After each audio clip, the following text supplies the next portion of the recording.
What's going on, everybody? Welcome back to the Just Win Baby podcast, episode number 9. And today you might be wondering, where is Just Win Baby himself? Where is Rich? He can't make it today, guys. He's on vacation, but we brought in the big guns. We brought in my guy, Shawn, or may not be on the clock. My man's doing everything for the show today, and it's an absolute pleasure to have him on. How are you, brother? How you feeling? I'm doing good, man. Thanks for having me. I'm happy to fill in for Rich. I know that he is the man the show is named after. I know it's both of your shows, but filling in for him on this beautiful card. I think there's a reason why he took this one off. Yeah, I think it's because this card is not the greatest from top to bottom, but it is, another interesting fight card. It's another offering at the Apex Center, which we had kind of gotten away from, right? We got back in front of the crowds. We did some fun live events, and now they're like, all right, factory content. What can we put out? Luke Thomas, I think, used to call it cafeteria food. That's what the UFC has gotten real good at. How do we just slop out something on a Saturday night, 12 or 13 of these things each and every weekend? And so we've got more opportunities to bet. And for you and me, that's what we're looking to do. But all things told, yeah, if you're just a pure fight fan, not the greatest offering from the UFC this week, certainly. It's still an offering, though, and we're going to take it, right? We'll take what we could get. And, my man, we've got a card head.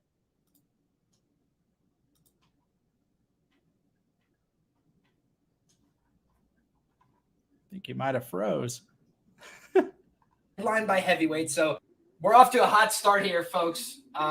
Just reconnected everything. I have a manual plug-in, so my internet connection should be solid. Don't know what happened there, but we'll keep it rolling. Anyways, we could start with the first fight of the night in the bantamweight division. And this is a guy I actually had the pleasure of seeing get knocked out with a spinning back fist in person. Danaa taking on Brady Hiestand. I saw him at UFC Columbus. Didn't go so well for my man. Didn't go so well for me. I had a ticket on him that night. I thought that the Gutierrez fade spot was there. No, but I ended up cashing on Pedro Munoz in that Chris Gutierrez fade spot. So we got him eventually, but it did tell me a little bit that Danaa maybe isn't who I thought he was. He's a little bit older than average for the division.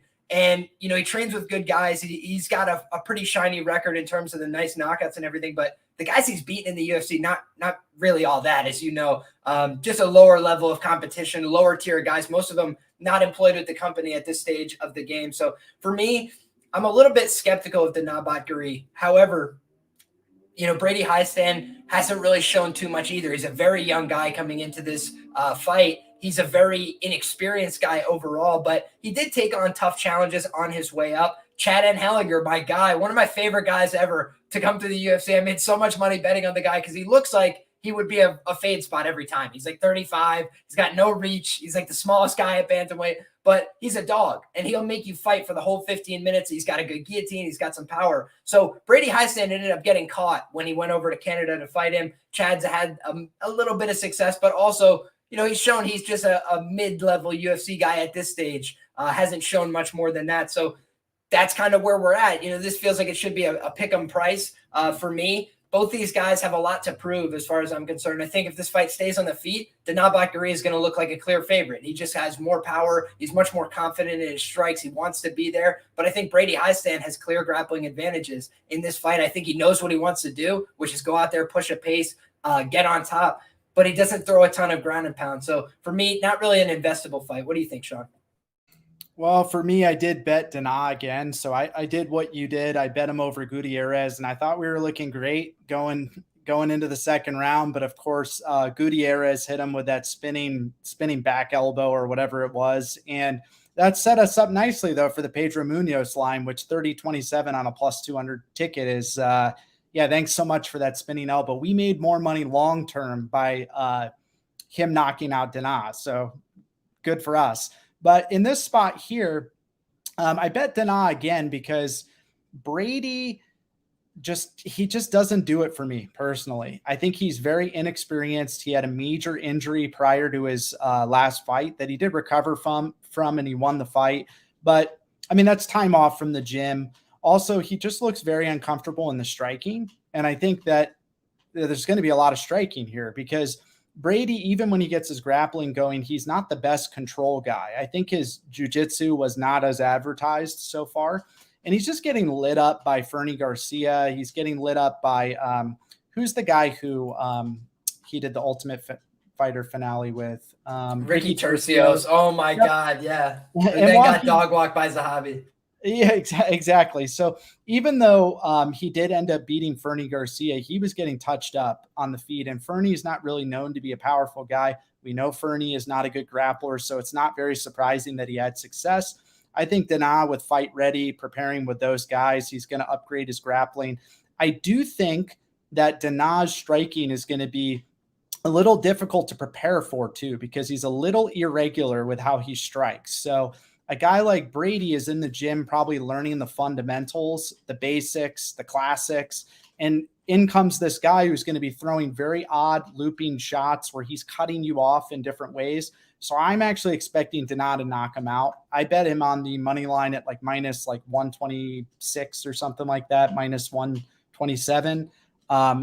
I mean, you could play the KO prop if you want to, or what you could do is probably enter Danaa pre-fight, smaller wager. And then if he looks like he's getting tired, just go for Brady. But I think Brady gets knocked out.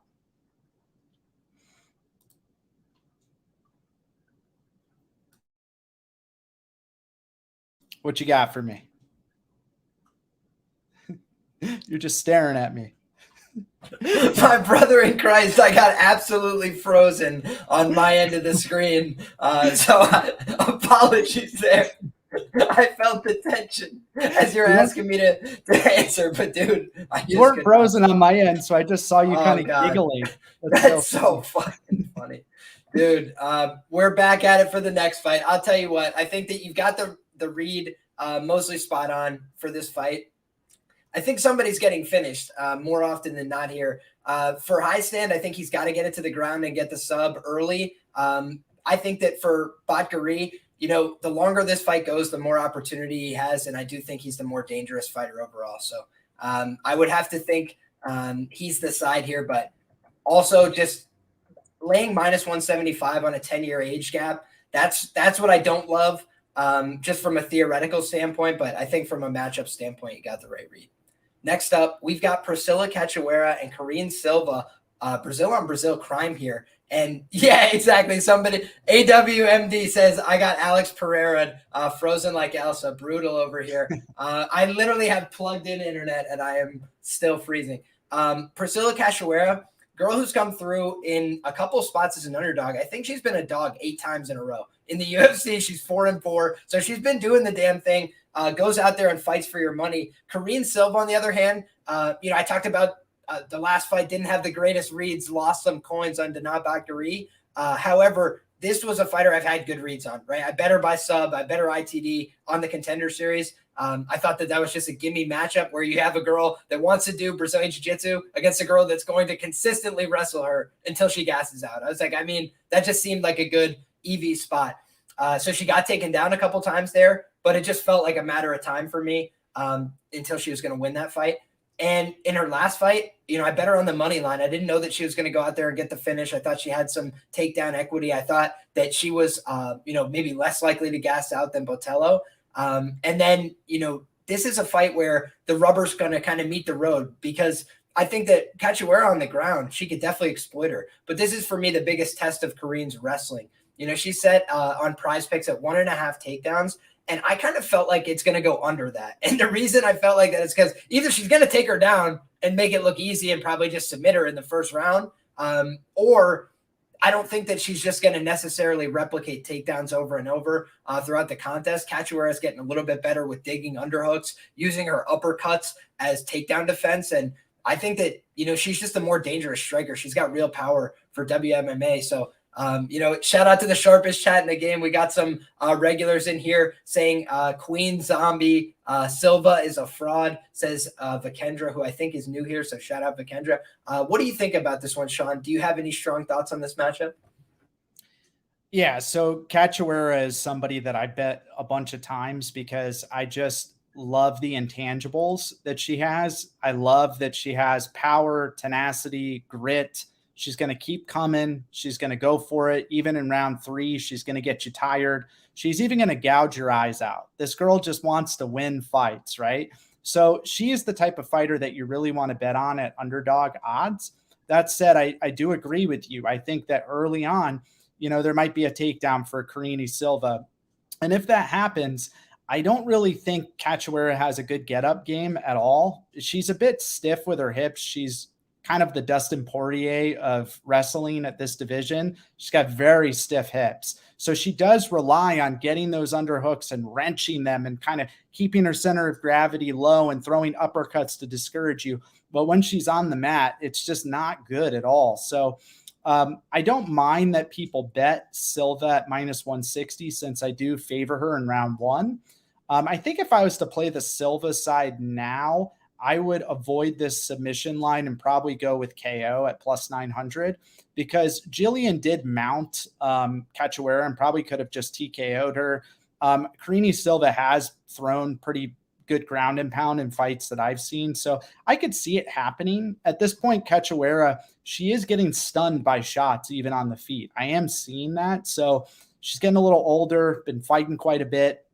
So I wouldn't be surprised if she gets hurt here. But that said, the best play is probably to just wait for Cachoeira live. You know that she's going to be better as Silva fades. Or if you want to get really risky here, just go back to the well and bet those 2-3 Cachoeira props. I mean, how many times do these things have to work out for us before it's just automatic? So you've got Cachoeira at round 3, TKO at +1600. I'll take a little bit of that pre-fight.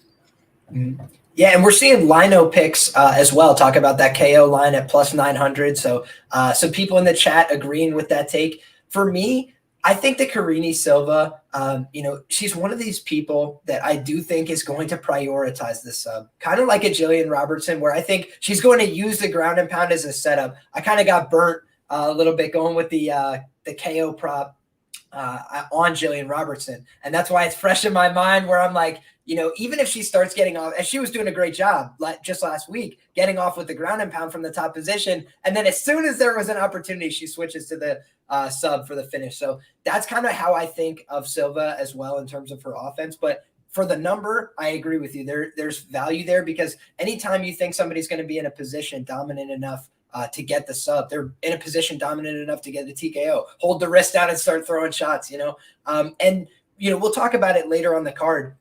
When you talk about WMMA stoppages, it's kind of hard for strikers sometimes to get the stoppages. They just don't have as much power. But if you're in a compromised position on the ground, I got your wrist behind your head and I'm throwing punches, they're going to stop the fight no matter if it's male or female competition. So that's just one thing to note. Shout out to our guy, Just Win Baby, on vacation, but still rocking with us in the chat. He looks beautiful, just as I imagined. Bonjour from Amsterdam. So shout out to the guy himself. He's in the chat here. And maybe if he's got some strong takes, he will drop them as we go along the way. But basically, I think that if you're playing the Silva side, you're going to want to get in on the early round props. That's where I think that the equity is. I think that, especially the domestics are probably going to open up big numbers, +600, +700 on her round one sub props. So those are the kind of things I would look to take advantage of, but I don't think that laying chalk is necessarily a good idea. We've just seen Cachoeira valuable in that underdog role, 4-4 as a dog. You'd expect her to be doing worse than that. So over a pretty decent sized sample as well, she's been outperforming the number. But how long can that Cinderella story last? Find out on Saturday night. Francis Marshall is taking on William Gomis in the next fight. And for me, this one felt like, just from gut reaction, like one of my strongest reads on the card, where I feel like Francis Marshall is going to win this fight. I did not think that Gomis was extremely impressive in an all-European clash his last time out. I thought that maybe that's a little bit of jitters from the debut and this kind of thing. But I just have a feeling that Francis Marshall is going to be a little bit more confident, a little bit more battle-tested, feel like he could get takedowns here if he wants them. I think on the feet, his footwork's probably a little bit better. I think he can move around him and make angles, create angles, and throw harder. So I just feel like Francis Marshall's going to win this fight. I feel like he's probably going to finish it. I'm not sure exactly how, but I saw numbers as high as like +650, I think, on the knockout after he just scored a big knockout in his last fight against a guy who's pretty tough. who admittedly he normally slows down, but he's not a guy who normally just gets like put down with a huge shot and finish like that. So yeah, I think that Francis Marshall is the side here. What do you think, Shawn? Yeah, same. I mean, Gomis is pretty much the way he fights is to a decision, right? So he tries to avoid the fight, back up, pepper you, and he likes to break up aggression with wrestling. And I just don't see that working here. So while I'm not overly bullish on Marshall because of his striking and he's a bit young, I do think that he's going to get the job done here. Not really sure if I favor over or under. Gomis is kind of a weasel. He's pretty live to just try and survive and not lose this fight unless he not get finished unless he gets caught with something up top. But I mean, I am seeing that Marshall KO plus 700. That is a little bit surprising given what we just saw. Might be a bit of a dookie play, but it might be one of those plays where you play it and you're pissed off though, I think, as Gomis runs away. But it is the small cage. You did make a good point at the top of the card. It's going to be a small cage, less square footage for him to run. So, yeah, I hope Marshall gets it done. I will probably look to fade him in the future, but Gomis is not the guy. And honestly, I was looking, and I believe that the ITD is priced very similar to the sub prop here for Marshall. And so that's kind of just, for me, a correlation that doesn't make full sense.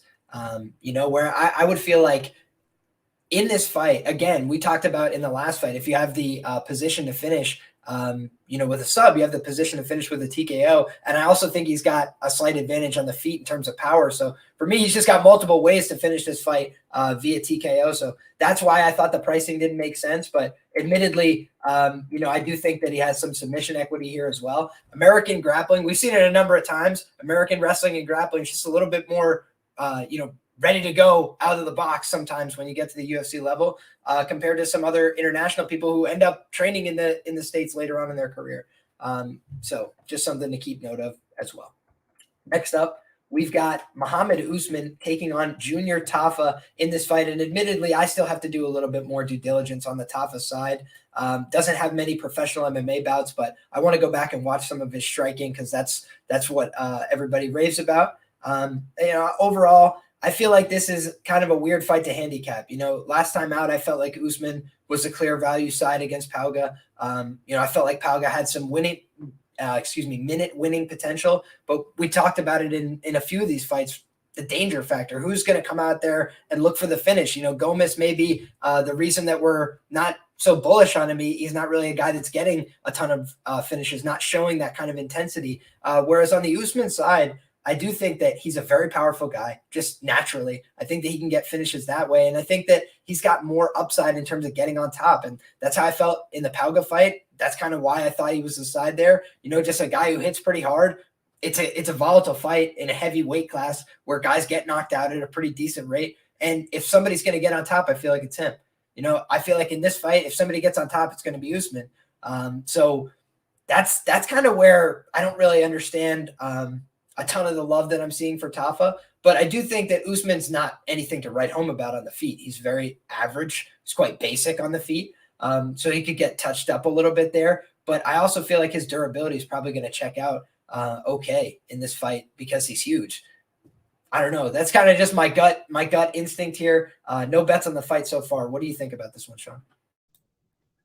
So I'm one of the guys that nuked this line. So this line went from plus 210 to minus 103 for Usman. So I'm one of those guys. So I have a bunch of Usman.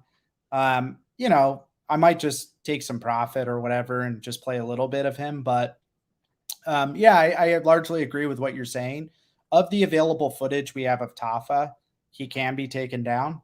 So I would imagine that Mohammad Usman can take him down if he tries to. And then, like you said, it's heavyweight. So both guys have finishing upside on the feet. So yeah, Tafa, he does have definitely the crisper striking game of the two. But if he gets grounded on the mat, I mean, I wouldn't be surprised at all if Usman just rides him out or pounds him out. So to me, just looking at the lines right now for what's available to play, this is heavyweight. and these are two sloppy guys. So for me, I would actually lean more towards the over personally, more towards the goes the distance. Maybe look at those play the decision lines. Again, these are bigger numbers. They're not favored for a reason. But how many times have we seen this where two sloppy, fat heavyweights lose their finishing equity as the fight goes on in a dirty fight, grindy fight, and it goes the distance? So if I were to play it now, I'd probably be taking a share of Usman decision. Plus 460 is not too bad, or goes the distance. But yeah, not a fight that anybody should be just running to the window to bet confidently. Yeah, I think that, I mean, the numbers that you got early on are just unreal. Great job, shaping those early numbers. That's how they get to numbers that they're confident booking, is they book some sharp information into the line. And I think plus 210 is just unreasonable for a heavyweight fight that's this low level. We always talk about as well. So a feature of my handicapping is uncertainty should push the line closer to 50-50. If we don't know, we don't know, and we have to price that in. And I think in this fight, there's a lot of volatility. There's a lot that we don't know about these guys in terms of how they project upside in the division. So, I'd like to bet into the underdog upside there. Usman by KO plus 350 kind of stands out to me. It's just a little bit wide in a fight like this where I expect both guys to be swinging heavy leather. And I think if he gets on top one time, that could be the fight. He does have natural power. You get to one dominant position, that could be it. So, I'll be excited to see how that one turns out. But next up, we've got a women's featherweight fight, which people normally don't get excited about those. But we got Karol Rosa taking on Norma Dumont. Another feature of this card is women's Brazil on Brazil crime. And, Storm and Norma back on the scene here. Oh boy, she's gone to decision in basically all of her fights. Same thing with Karol Rosa. So you're probably looking at a long, dragged out, low volume kickboxing match. That's what I'd have to imagine here. I do think that Karol Rosa, for me, has just been a little bit of a letdown in the UFC. I kind of expected more growth. I think 2 years ago in my January preview, I had said Karol Rosa, somebody to watch coming up for who could challenge for the belt or something. But we're nowhere near there right now, right? We've seen if almost a regression over time. Not a very aggressive fighter, not getting enough work done for me. I felt like the last fight when she had somebody gassed out, Sarah McMahon, I saw, again, this is another fight I saw in person. I'm screaming elbows, and she's just not going to work. I felt like she was tired herself in round 3 from a fight where she did not get very much done. So I can't really be trusting Karol Rosa with my money.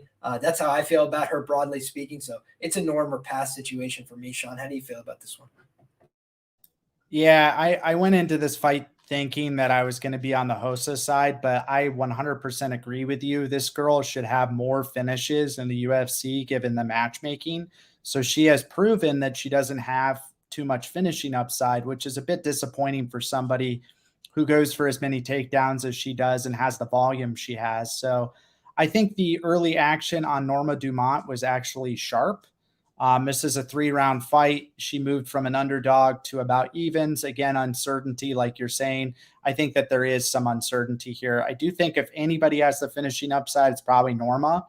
Both of these girls, very interesting. Both can be controlled along the cage. This is battle of the booty. These girls are bottom heavy. They're not very mobile when they get into grappling situations, kind of bad balance. So it's kind of an interesting fight because they're carbon copies of each other in many ways, but Norma is a little faster to me and Karol has more volume. So I think in a goes the distance scenario, Karol Rosa should win, but I just don't trust her. So I'm going to pass.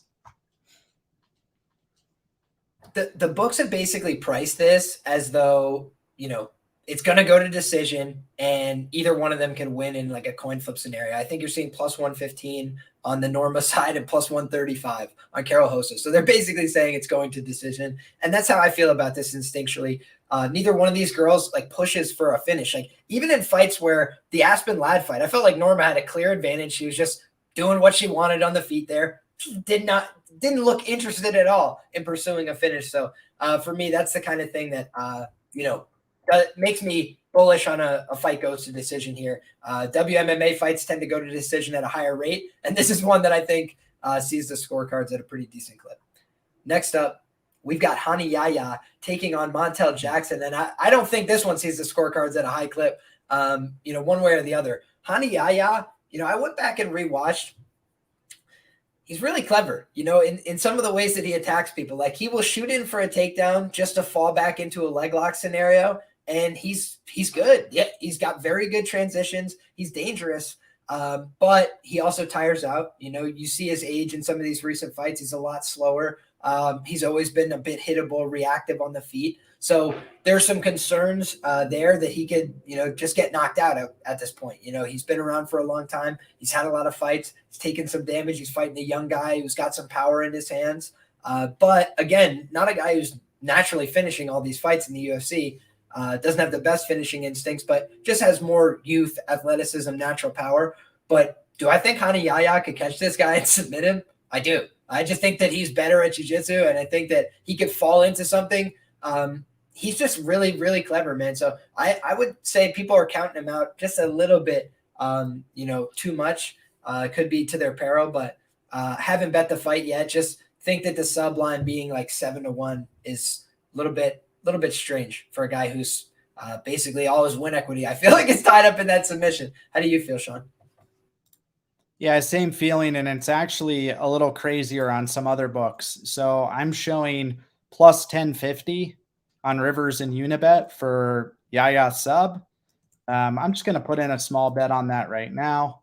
Again, they'll only let me bet small amounts because they suck. And I think just in general, you are correct. Yahya is being a little bit disrespected. That said, Montel really should knock him out at this point. Montel is younger. He's faster. He's really strong. He himself is kind of a pain in the ass with the grappling. But that said, JP Blaydes did take this guy's back. JP Blaydes is not very good. So I bet him there. And I was like, we're really doing it. And then he died 12 times. That was a great bet, in my opinion, until second and third round. But yeah, I don't think it goes the distance. And I think, it's warranted to bet that plus 9% on Yahya sub. I don't know. Seems pretty low. That's his win equity. Yeah, it should be much more correlated with his money line. So we basically have the same read here. When you've got a 7-inch reach disadvantage and an 8-year age disadvantage, you got to be wrestling and grappling or you're probably going to die. And the thing about Yahya too, that I think makes him such a fun character is that he's not afraid to go out there and really swing, because nobody really wants to like just barrel him over or something because he is standing upright and doing things that don't make sense. You kind of have to either snipe him with big shots or you have to be really, really diligent for the whole fight and be focused. And, Montel Jackson doesn't always show those attributes through his fight. So be interested to see if we get some improvement from him. He's only 30 years of age. So it's really time for him to take a step forward in his career. Should win this one by knockout, like you mentioned. So I think that that's the concern. Vikendra in the chat says over 1.5 here. He didn't finish JP buys. I agree with you, but I think that Yahya needs to sell out to get an early finish. He's got to try and get this guy while he's dry and get a hold of him. But I think, conversely, when you're a guy that's 38 years of age at a 7-inch reach disadvantage, the chances of you getting knocked out in round 1 are pretty high, just statistically, historically. And I think my guy Jimmy the Drunk says Montel sub at plus 975. Listen, Yahya is so much better at jiu-jitsu that people will discount what Jimmy's saying. But I think that when you have somebody who's 38 and gasses out on the tape, it's just not something you could rule out. How many guys that are elite jiu-jitsu players do we have to see gas out and get submitted in the UFC before we start taking account of the fact that that can happen? So I would certainly say Montel ITD would be safer than his KO prop. But I do think that the KO is much more of the equity, because while they're fresh, I do think it's not very close in the grappling. You can't fault Montel either for not finishing JP, because JP had he was trying to keep his marriage alive in that fight. So he was doing everything he could to win that fight. So pretty Yeah, he was all in, all in. If you go back and watch it, you can tell he's like, I have to win this fight. And he did not. So but I'll tell you what, he sold out and he fought for my money, damn it. JP Buys had a lot of opportunities to quit on me and he stayed in there. So God bless him for it.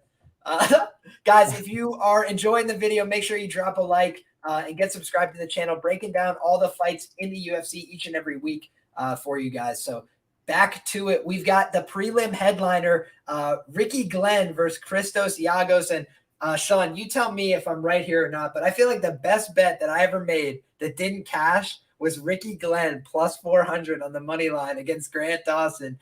Dude, I could not believe they did not stop it in round 3. He's just posted up, landing bomb after bomb, and only a half unit shot there. I didn't think, this was the bet of the century, bet your house on it or something. But to only get the push there after all that, I was like, oh, that one hurts. That one hurts. But Ricky Glenn, he changed the name, started diddy bopping people with the hands, started hurting people. I think that the guy is really interesting because he's got a big, long body. He's hard to get a hold of. He's hard to wrap up and control for long periods of time. And he's just a stubborn, ornery prick. Like by the end of the fight, he's normally having it his way. And I like that kind of guy. He pushes a really hard pace. He beat the absolute tar out of Gavin Tucker, who's shown himself to be a pretty skilled guy. If he can extend a fight, it'd make it hard with a lot of guys. But he extended a fight with Ricky Glenn, and he almost lost his life for it. It was a really hard one to watch. So I feel like Ricky Glenn, he's probably going to get taken down here in the early going. That's just my gut level feeling because he tends to do that, right?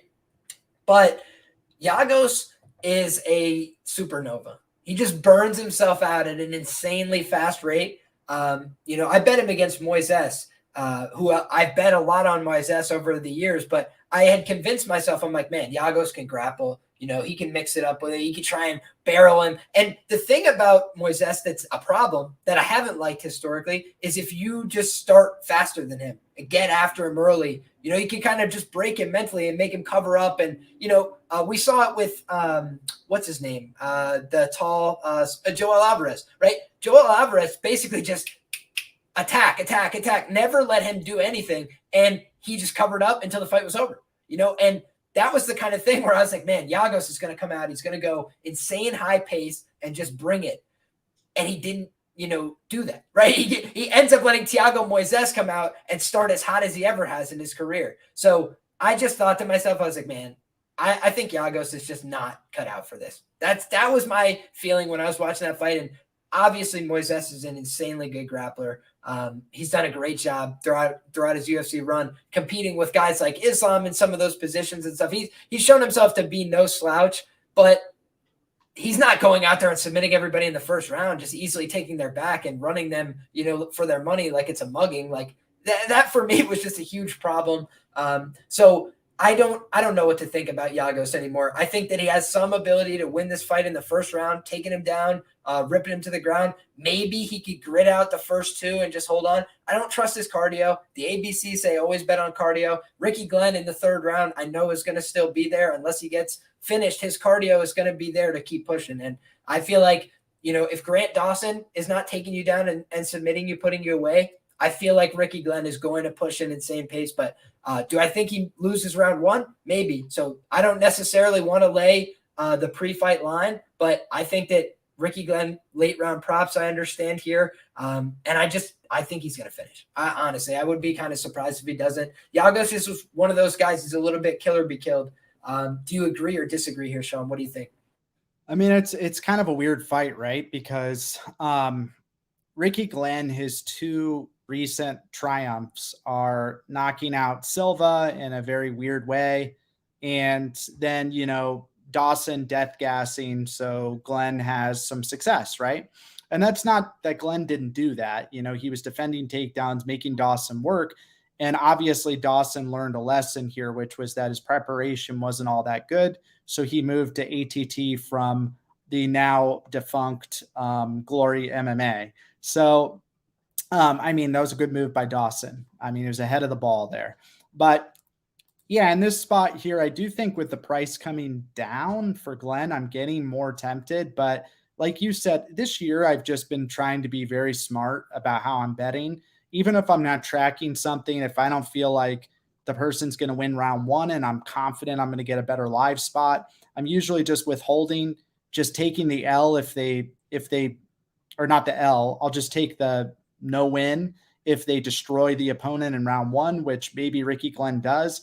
But I am expecting Giagos to have success in round one. And then, as you said, find a way to lose the fight. So it's a pretty predictable script here. And Giagos has been a very willing, I guess, performer in that type of scenario many, many, many times so far. So yeah, I agree. Absolutely. I'm looking right now, and I'm seeing as high as plus 850 on Glenn to win by sub. And the reason I bring up that line is just because, I talk about this all the time. It's another part of my process is I feel like some people's way to lose is pathological. Like I used to lose the same wrestling match every time. This is a personal example. So I know that it's possible where it's like, it's all up here. It's in your mind. It's how you're perceiving the events. And that's the kind of thing that, I feel like Giagos just finds a way to lose by sub. I just feel like he puts his head in bad spots. If he's in a good spot for too long, he'll just be like, all right, take my back. It's like, he just finds a way to lose these scrambles. And for me, he's going to push the wrestling. He's going to push the grappling. He's going to try and get a hold of Ricky Glenn constantly. And so if somebody else is going to force the fight constantly and the other guy's got fishbowl-like arms, shout out my guy Moise. He's in the chat here. He says, bet Glenn round 3 plus 1,400. He's got fishbowl arms. And I feel like Giagos puts his head in a ton of bad spots. So, again, almost 10-1. I feel like by fight time, we could even see as high as 10-1 as people start to come in on Glenn by knockout and Glenn by decision. I would think that would be the two more popular, ways to play the method market there. So I'm going to probably bide my time a little bit. But if I see a 10-1 there, it's something I'm going to look to spring on the Ricky Glenn side. But that being said, guys, we've got 5 fights left to cover, the main card coming up. So appreciate everybody rocking with us. Go ahead and keep dropping your favorite bets as we are discussing these fights. We've got the main card opener, Jeremiah Wells taking on Matthew Semelsberger. And this is a tale of two fighters for me because on the one hand, Jeremiah Wells has been making me a lot of money. He's a dangerous guy. And I like those kind of guys. So I've been betting a bunch on Jeremiah Wells, his finish props, his ITD. I was pretty confident that he was going to knock out Court McGee, which is not something I like to, be confident about. Court McGee's a nice guy, right? Everybody likes to root for him. But I was like, did you guys see what Jeremiah Wells does to people? Like, this is not going to end so well. No pun intended, but it didn't, right? It ended real bad. I think for me, Matthew Semelsberger is a guy that surprised me throughout his run. I believe he's from Marist, so shout out. That's pretty close by. New York in the building, of course. But I think that Semelsberger, he's shown some suspect grappling tape regionally, right? I felt like that was, for me, the thing that was ultimately causing me to fade him throughout some of these spots. And we haven't seen as much of it lately. Not a lot of people have been able to get a hold of him, get on top of him, and dominate in those spots in the UFC.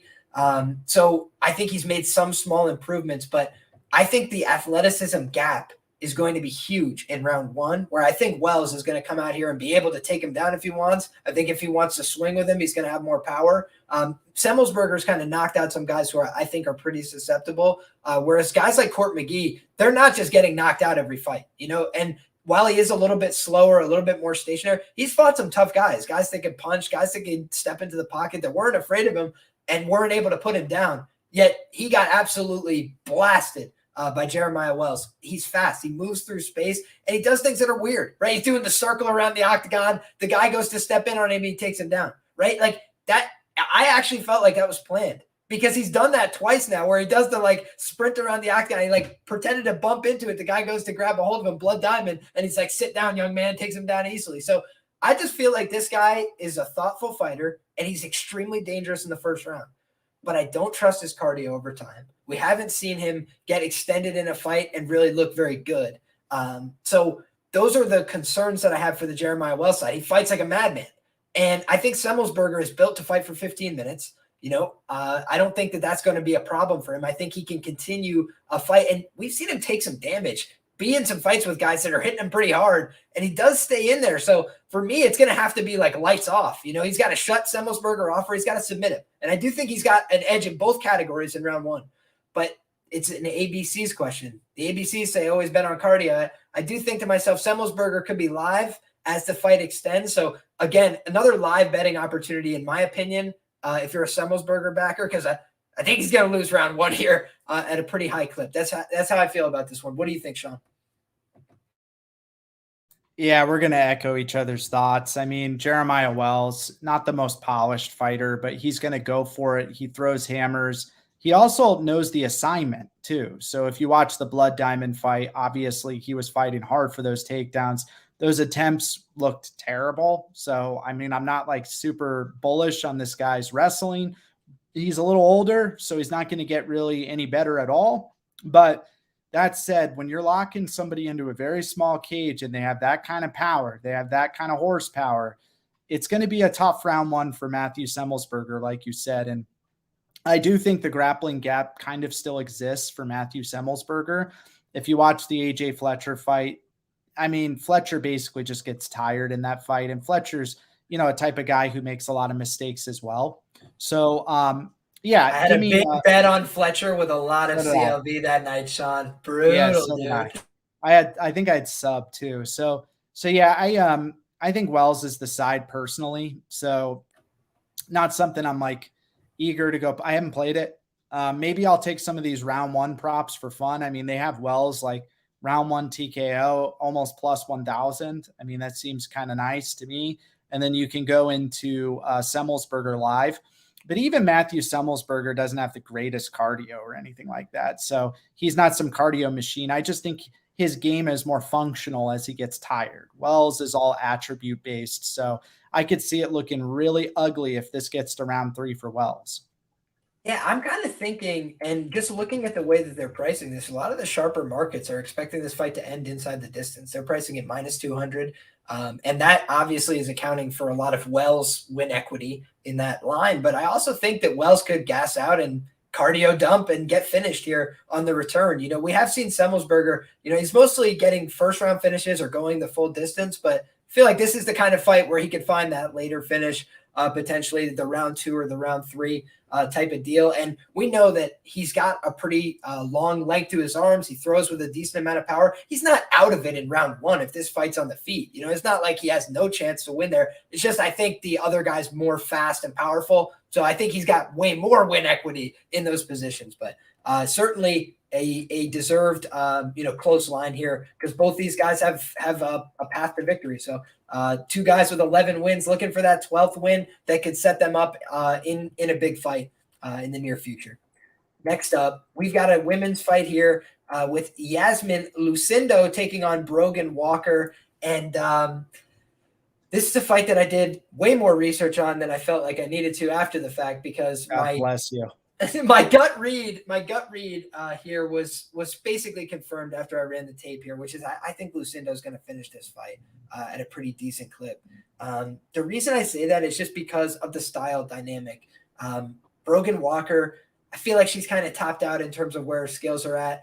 She's had a bunch of fights. She's fought some tough ladies as well. Erin Blanchfield, who wasn't able to get the finish there, right? So I think that's going to give some potential for this Lucindo ITD play. Right? Because people are thinking to themselves, man, good fighters haven't finished her. Maybe it's not going to happen. But you go back and watch that fight, at the end of round 2, eligible to be stopped, but the fight, comes to the 5-minute conclusion of the round. Okay.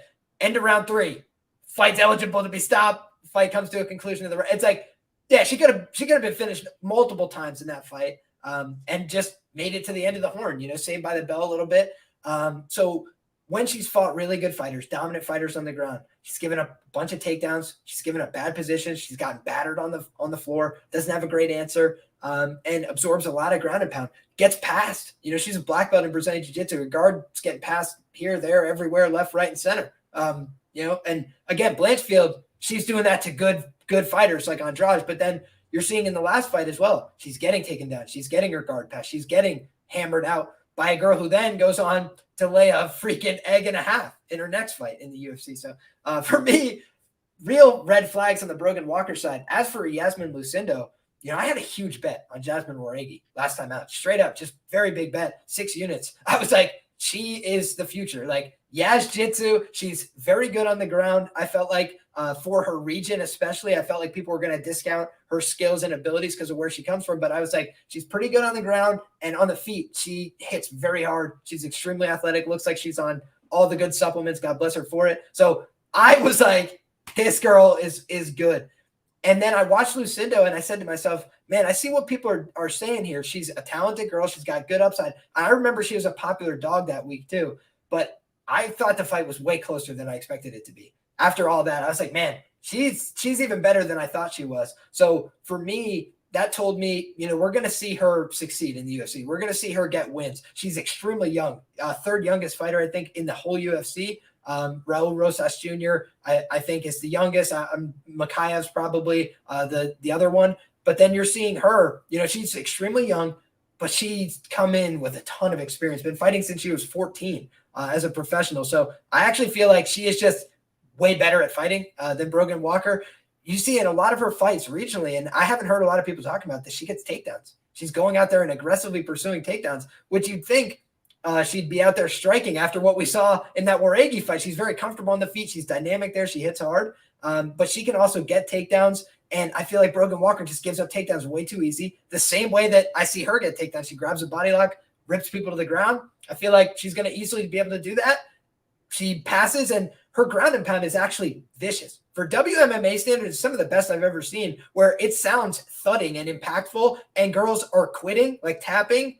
They're turning over, covering up instantly, like, whoa, or they're turning and giving their neck. And for me, I actually think that the sub is live here. That's why I keep talking about the ITD. The sub is like 9-1. And again, I'm trying to bide my time and wait, see if I get a 10-1 before fight time, because to tell you the truth, I just think that Brogan Walker's not going to like the pressure she's getting in terms of ground and pound, and she might give up a bad position and get submitted here, because it's not like Lucindo wasn't looking for them. She was like diving her head for head and arm chokes and stuff, but she was young and inexperienced, not great at that. So then she's like, all right, screw it. I'll just grab the wrist again and punch her as hard as I can. And when she was doing that, she would get the finish with the ground and pound. I feel like in this fight, it's not going to be easy to get that finish. Brogan Walker's tough. That's why Blanchfield didn't finish her. She beat the hell out of her. She landed every shot she wanted, but she just stayed in there and took a beating. I feel like she's going to do that for a while here, get tired, and get submitted. So for me, I like Lucindo. I think she gets it done by sub. What do you think, Shawn? Yeah, I went into the fight thinking I'm going to bet Brogan Walker. And then I watched the tape, like you said, and I'm not going to bet Brogan Walker. I mean, what can you say? I mean, she's just really, I don't know, pretty rudimentary to me. And Lucindo is somebody I am actually earmarking for a fade in the future, because I think she is actually being given a heck of a lot more credit than she deserves for that Uruguay fight. Because if you watch some of those sequences, and I bet Uruguay there, you watch some of those sequences, I mean, she's basically just spazzing, like throwing these wild shots. Barely any of them are hitting. She connects a few times, but like it was mostly crowd noise and moments that were boosting that fight and making it seem, as close as it actually was. But like you said, on the regionals, she doesn't do that. She goes for takedowns. And that's why I bet Uruguay, was because I watched both their grappling. I'm like, Uruguay is going to keep this standing. This is totally fine. Little did I know that Lucindo didn't even care. She just wanted to box with her. So that kind of surprised me. I thought Uruguay was going to knock her out on the feet. But yeah, I think she's probably going to hunt for takedowns. She's going to go to positions she's comfortable with. Her jiu-jitsu pedigree is actually kind of low. I remember researching this last time. I think at most she's like a purple belt. But for MMA, she does things that I like. So the way she wrestles, the way she grabs wrists, the way she controls, the way she transitions, her responsibility and positions. So I think she's young and can be molded into something very interesting as a grappler. As she moves up in competition, I'll probably look to fade her, but this is not the spot. Brogan Walker, no thank you. Lucindo by sub, I think, is a decent play, actually, at 9-1. Yeah, my man, I'm glad that we're in agreement there. I feel like that is a potential sharp look. Vikendra in the chat says, I feel like Miller was beating Walker on the feet. I actually agree. Just not with any technique, just with walk forward and throw punch. So hopefully we see her emulate that technique. She's only 21. So yeah, another young fighter kind of just did this, laid the blueprint. So I think I want to comment on that though. Yeah, I want to please. comment. No, go ahead. She's only 21. I do feel like lately people are mentioning that as a positive, and in this spot it is. But don't forget, we saw Raul Rosas the other week. Don't forget, guys, being young is not everything in this game. Look at Blaydes when she fought Natalia Silva. Great point. Being young, it doesn't, especially that young, is actually a negative against you. But in this spot, not for me. It's probably like 25 to 31, you would think, for fighting. Like, and again, it all depends on the weight class as well, because there's a little bit of differentiation. But, you know, when you have somebody that's just 21 or 22, unless they've already had banked 10 years of experience at the highest levels of some other combat sport, it's really going to be hard to do this. You know, it's a lot of pressure, and it's a lot of cardio based. Like, there's just a lot of things that you need to develop over time. You know, the average male is not finished fully developing physically till they're 24 or 25. So again, just talking about where you want to be at, you want to have all the man strength you could possibly get for a cage fight, you'd think. Yeah. And we did see that, where a guy who is not historically looking like the most Herculean fighter is dominating physically because, you know, he's got 5, 6, 7 years on him. He's more physically developed. So just things to keep in the back of our mind here. Maybe a little bit different in WMMA as well. Tend to develop a little bit younger. And I also think that just for, like you mentioned, it's a case-by-case basis. You want to take some broad trends into your analysis and then also the specifics, because she's been fighting since she was 14 in MMA bouts. And for WMMA, that's a ton of experience from a really young age. So I think you also have to figure out who's lying too, right? So in the case of like a Song Yadong, you know that guy's not the age he says he is. So you have to factor that in too, and, you know, use some common sense. Yeah, right? You got to try and take a good guess, the biological profile. If it doesn't match the eye test, then you know, you got to ask some questions. Yeah. I love it. And he got moved. He was supposed to be on this card. You know, I was talking about it earlier this week. He's one of my most profitable fighters in UFC history because I bet so much on him against Marlon Moraes, round 1, KO, all of it. And great play. It was a great spot. Yep. But we've got another interesting fight to talk about here, where my guy Bobby Green, unfortunately, I gave a little bit back against Drew Dober. I thought he was having the fight of his life. Thought he was pitching a shutout there. And he got absolutely decked in round 2. And it did tell me, you know, that I got to be very weary playing Bobby moving forward, just because, you know, when the chin starts to go and you're a guy that keeps your hands down and, you know, kind of gets in wars and like comes forward and yells at people and does things like that, eventually that bill is going to come due. Now, this is a very safe matchup, as safe as you can get basically in the UFC. And I say that with love and respect for New York's own Jared Gordon. But what we're talking about here is a guy that's had 1 finish, I think, in 10 UFC opportunities, 11 maybe. It's not a guy that finishes, right? That's why they matched him up with Paddy Pimblett. If you guys watched this show, you heard me talk about it. I said the reason they're matching up Jared Gordon with this guy is so they could screw him if they need to, because they know that he's not going to finish, right? And I felt like that's what we saw. You know, I felt like Jared Gordon clearly won 2 rounds in that fight. Thought he outboxed Paddy, and he didn't get the cards, right?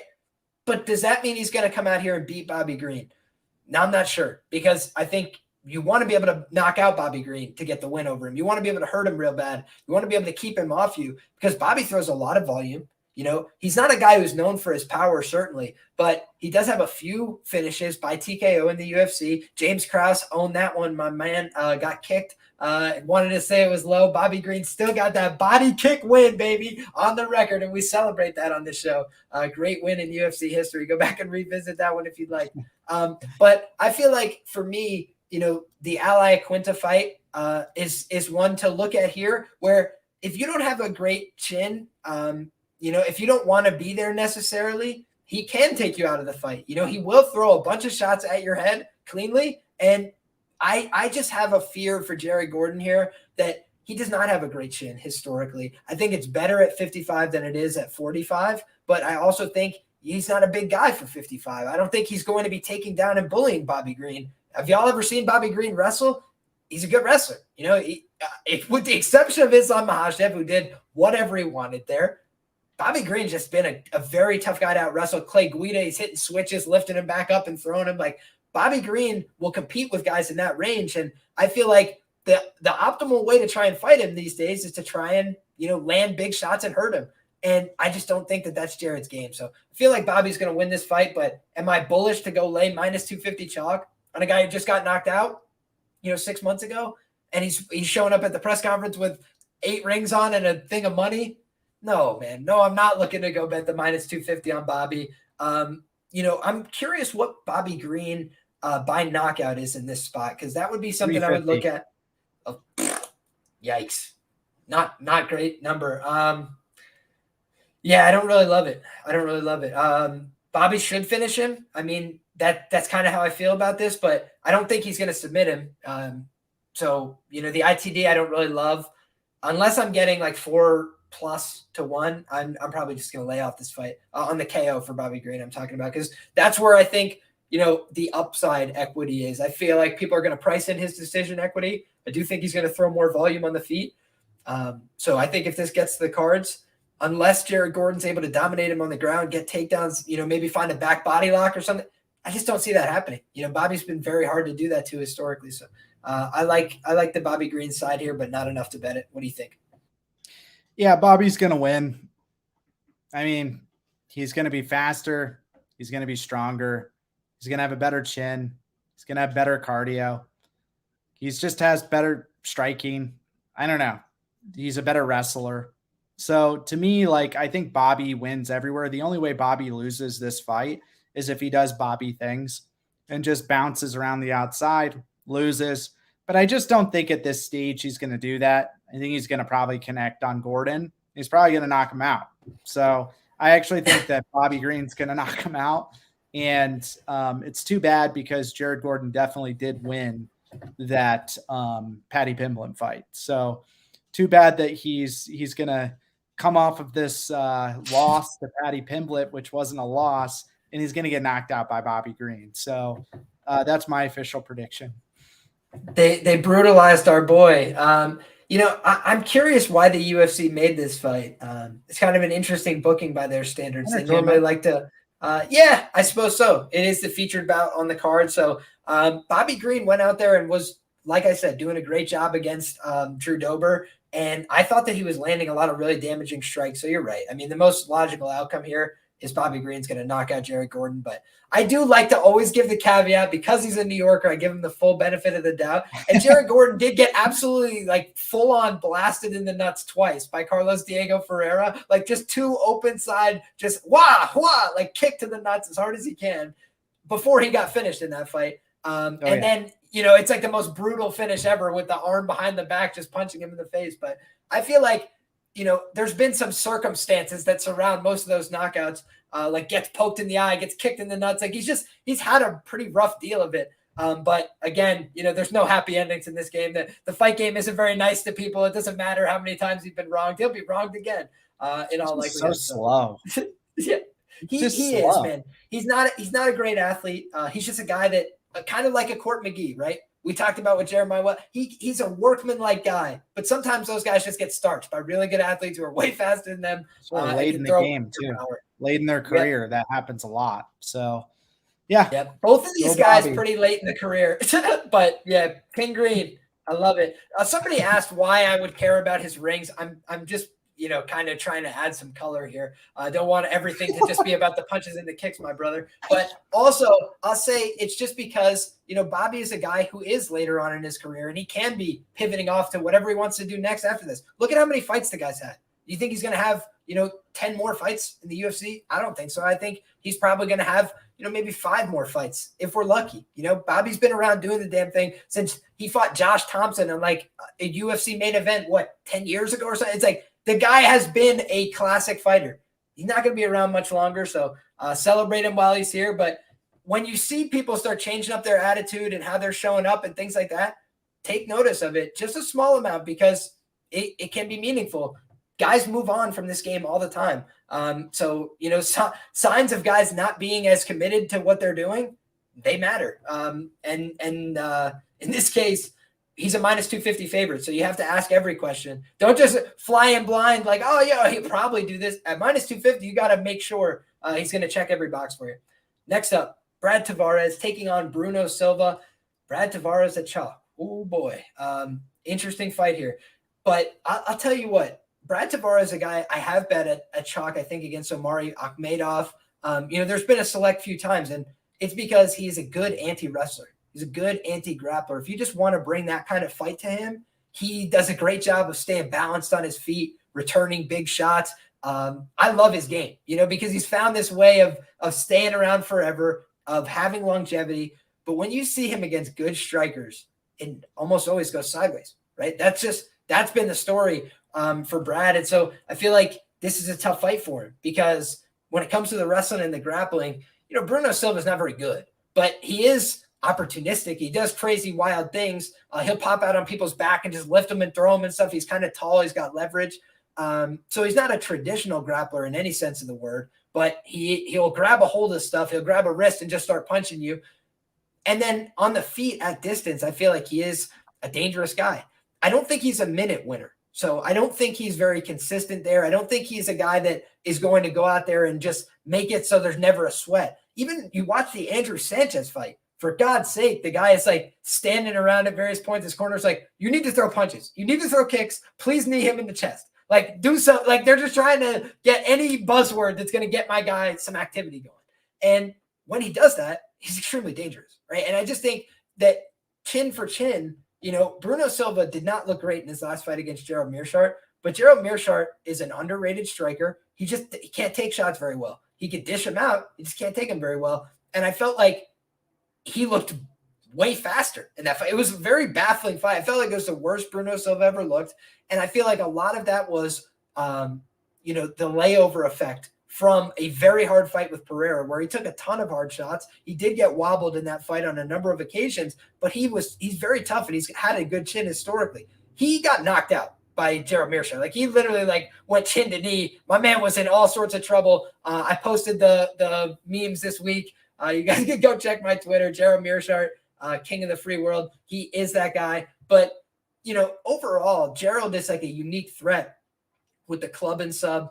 I don't think that Brad is that same kind of guy. I think Brad can knock him out on the feet. He does throw crisp combinations. He throws 2 and 3 punches at a time. He throws good tight hooks. Like there's a lot of things he does right from striking offense point of view, but he's not the most offensive guy. He doesn't always throw a ton of volume. And so he leaves fights there for the taking. If you're losing decisions to Dricus du Plessis in the way that he did, not giving up a ton of, takedowns at top time and all this stuff, it was more so just getting outworked on the feet by a guy who's got his mouth hanging open and his coach says he's got 12% oxygen or whatever the hell he said. So it's like this guy, ended up outworking it. I had so much money on the fight doesn't go the distance there, right? Because I was thinking there's no way that du Plessis is going to go the distance. He's either going to kill Brad Tavares early or he's going to gas out. And Brad just let him off the hook.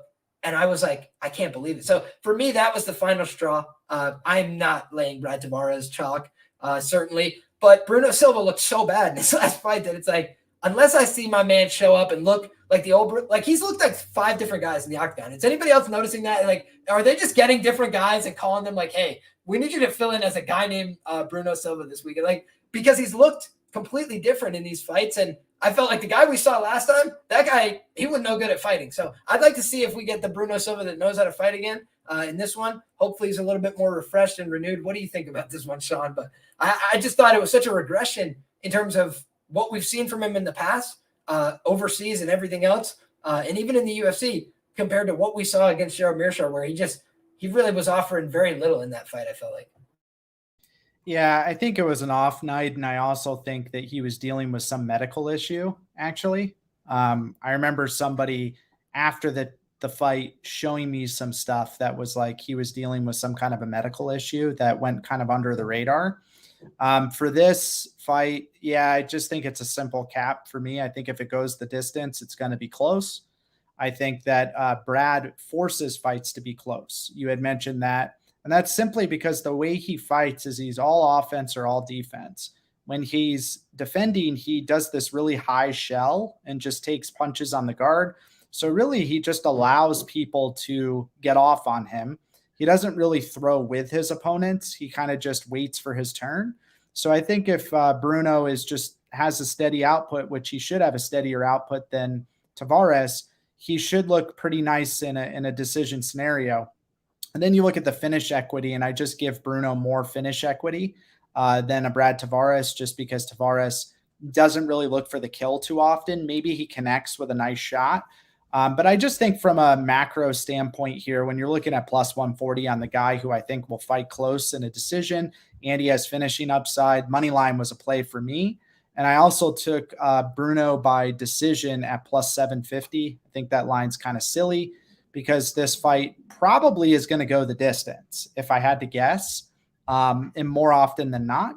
And plus Brad Tavares is a decision machine, dude. He really is. Yeah. So, but plus 750, I mean, that's just silly to me. So, yeah, give me those plays. I took them already. Let's go, Bruno. I like it. And what I mean by that is like win, lose, or draw. I mean, if you can drag Dricus du Plessis to the end of a fight, you're doing something. So I feel like Brad Tavares, I think the same thing with Israel Adesanya, right? 5-round fight, went the distance there. So it's not like he's not capable of doing it. It's just, sometimes he does get caught up with the big shots on the feet. And like you said, he's kind of covering up. He slows down a little bit and freezes when he's under really heavy fire. And Bruno Silva at his best is just a wild thrower of heavy strikes to the head. So I do think that we're going to see a lot of that from him, but it's kind of a wild middleweight fight for me. Not a fight that I feel compelled to play. So for now, it's a pass for me.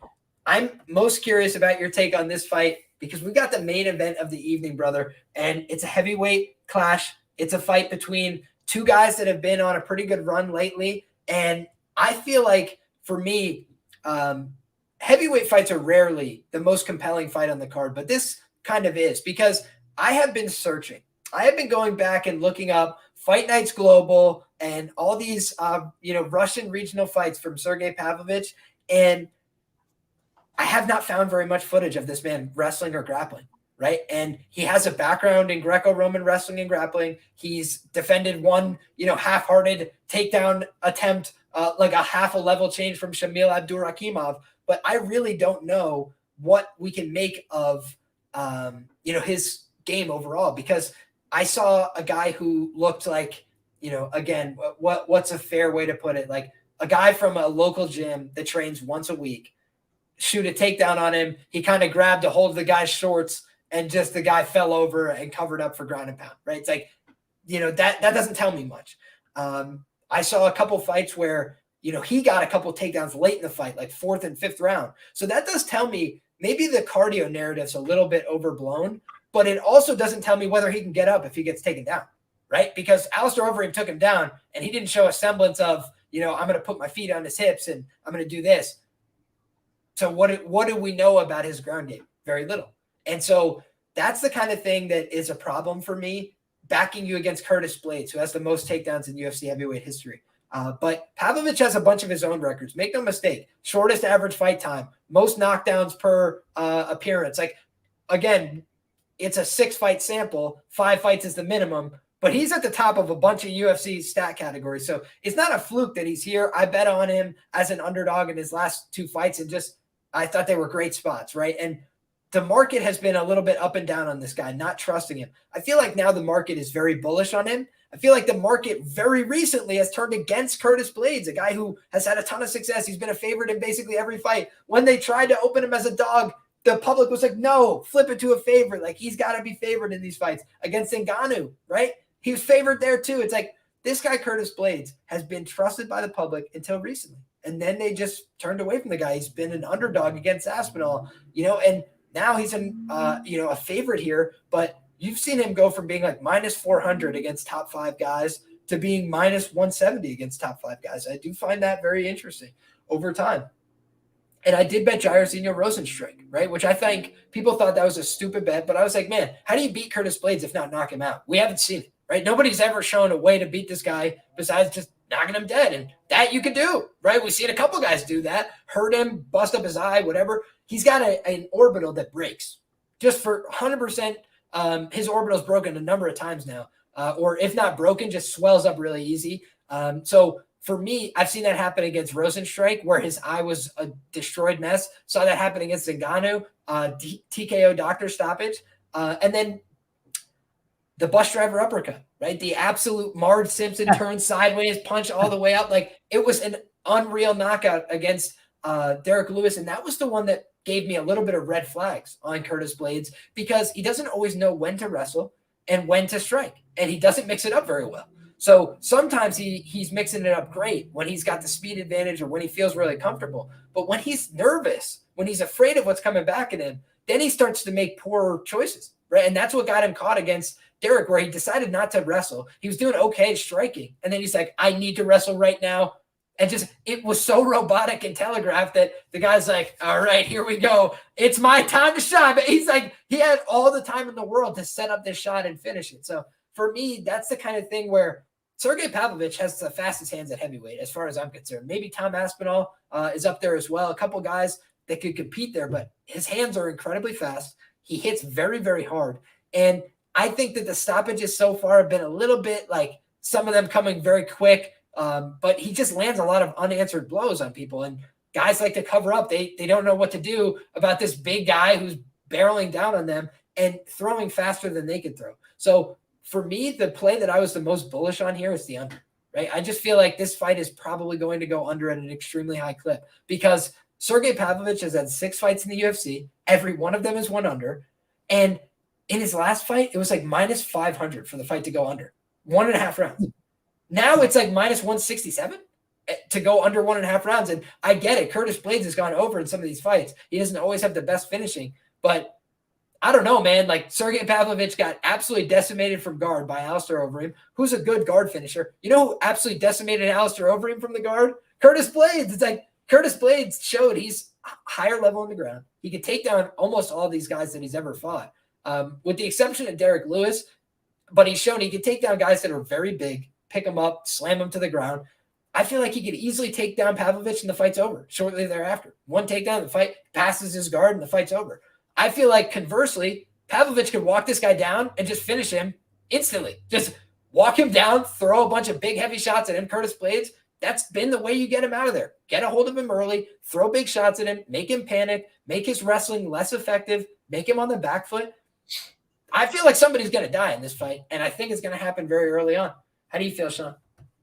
I mean, similarly. Yeah, I think that there's a high chance that this fight finishes pretty early. I mean, that's how Pavlovich fights. And Curtis Blaydes is not a guy, like, people have built up this idea that Curtis Blaydes doesn't really have early finishing upside. It's heavyweight. He throws pretty quick hands himself. He's a long opponent. He hits hard.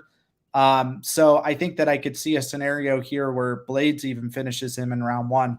But I'm just looking at some of these lines here. I mean, Unibet, Bet Rivers, they have, Blaydes minus 152 on the money line. I mean, that's to me a no-brainer, because if anybody's going to look minus 400 in this fight, if it gets extended, it's going to be Curtis Blaydes. It's not going to be Pavlovich, in my opinion.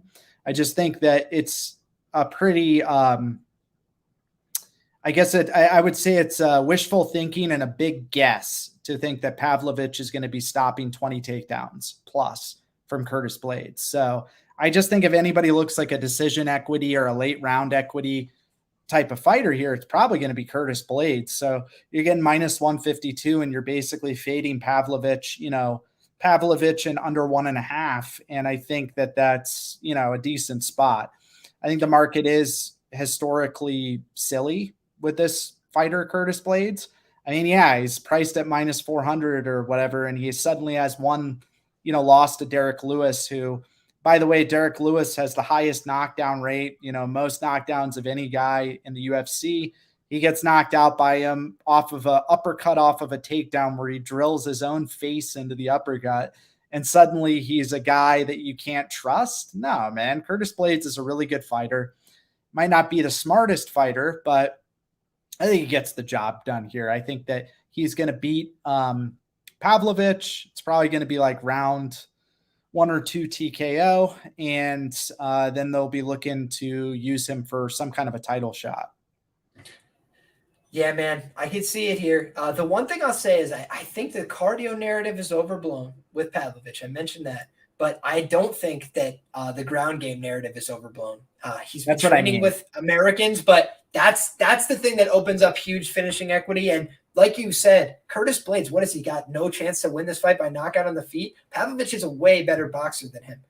But he's still a man. He's still a human being. And Curtis throws freaking bricks for hands. And he absolutely dropped Giagos, who thought he was going to be able to box with Curtis, right? And he's expecting Curtis to go out there and try and take him down. And he was like, nah, I'm just going to box with you. I was there for that fight in person watching. He put an absolute clinic on him. I just got the chance to rewatch it on film as well. I hadn't seen it because I saw it in person, right? So got the chance to rewatch it on film. It was just a brutal, brutal fight for Giagos. He had no chance in that fight. He didn't know where to go, didn't know if I should try and take him down, try and do whatever. He's like just looking for a way out in that fight because things were going so poorly. And I feel like this is a fight where Sergei Pavlovich, if things are going well, it's going to look so good for him. He's going to look huge favorite. But if things go poorly, I do feel like that Alistair Overeem fight showed me. He got hit with one big ground and pound shot, and he said, see ya. He literally went, I'm out of here, dude. And that could be UFC jitters. That could be whatever. But that is always going to leave a lasting impression in my mind when I see somebody quit. You get knocked out, no problem. I can't hold that against you. That's the human body. Somebody hits you too hard, okay. But he was like, yo, this guy is about to hurt me. I am out of here. And he quit. He conceded the fight. So for me, that's a big red flag because it happened on the ground. It happened against a guy who's not known for his dominant ground game. And he literally just passed his legs to the side and went, one time. And he's like, I got out of here. So Sergei is a beast. He's made me a ton of money. I bet him very confidently against the Tai Tuivasas and guys that have no chance of going for takedowns. But this is the first time somebody's going to bring a committed takedown threat and attempt. So I think until proven otherwise, Curtis Blaydes is just a force to be reckoned with in this division. I think Pavlovich would be good for business. They want to give him a big chance, a big opportunity, get people more familiar with his name. But they tried to do this with Tom Aspinall, and it went sideways real quick. They've tried to do this with Biggie Boy, go out there and knock him out. He had opportunities. He hurt him real bad, and Curtis found a way to get on top of him, stay in the fight. I feel like in this fight, if he gets on top once or twice, the fight will probably be over shortly thereafter. So Curtis Blaydes, for me, is the pick right now. But it's a tough fight to call because I think somebody's going down. I prefer right now the violence looks, the under looks. So thank you so much for your time, my man. The Just Win Baby podcast wouldn't be the same without you today. So have you on the title card. Liam and Shawn present the Just Win Baby podcast. Our guy Rich back with us next week, but he made the connection as well. We've done work together in the past, but great to have you back in the fold. Great to have you back on the show, my man. It's been an absolute pleasure. And why don't you let the people know anywhere that they could find you and anything you got going on this week? I mean, most of the people watching this show know me, so it's going to be at Shawn or on Twitter. So you guys know where to find me. I'll be doing spaces. It's funny, we have a substitution this week too. So Tim Troiano, who does the show, he can't do it. So I have John Stargarian. They hooked it up. So John Stargarian will be doing the show. That'll be at, I think we're going to be doing 1 o'clock Eastern Standard Time. I think that's what he needed. So just give me a follow on Twitter. We invite you guys up to give your thoughts. It's all before the card. We're talking about closing line value. It's a little different than some other shows because we're trying to figure out plays at the moment. So appreciate all of you guys. And thanks for tuning into this show. Thanks for having me.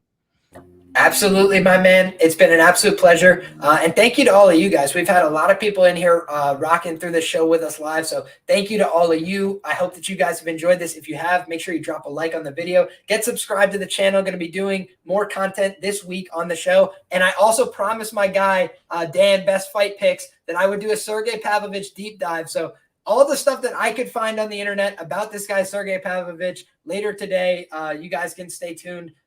That video will be dropping tonight. So God bless you all. Appreciate you. Have a wonderful rest of your evening. Enjoy those fights. Until next time, take care, everybody. We'll see you then.